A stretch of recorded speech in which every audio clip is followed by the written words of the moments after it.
ત્યાં કાફલાવારી બંધ થવી જોઈએ કે ના થવી જોઈએ? પ્રધાનમંત્રીના કહેવા મુજબ એમના કાફલાઓ બંધ થવા જોઈએ કે ના થવા જોઈએ?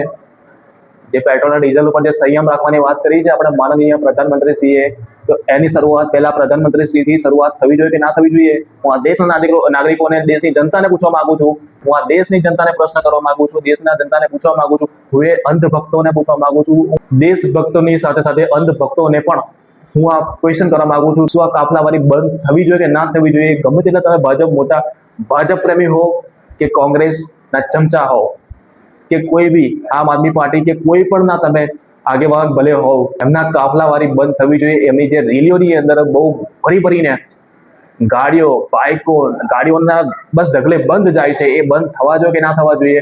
મેં એ જ દિવસે આ મુદ્દો ઉઠાવ્યો હતો અને એના બીજે જ દિવસે વડોદરાની અંદર બહુ મોટી રેલી યોજી અને ત્યાં આગળ શું એમણે ગાડીઓની અંદર પાણી ભરાઈને રેલીઓ યોજી હતી? ગાડીઓની અંદર શું પેટ્રોલ અને ડીઝલનો ઉપયોગ નહોતો થયો?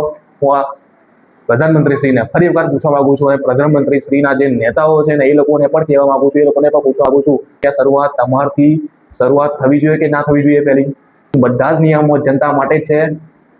આ દેશના પ્રધાનમંત્રીશ્રીને હું ક્વેશ્ચન કરવા માંગુ છું હવે, અને મારી સાથે આ દેશના તમામ લોકો હવે આની સાથે જોડાયા છે અને આ દેશના તમામ લોકો તમને પૂછી રહ્યા છે, મોદીજી, નિયમો માત્ર જનતા માટે જ છે કે તમારા માટે પણ ખરા, કે તમારા નેતાઓ માટે પણ ખરા?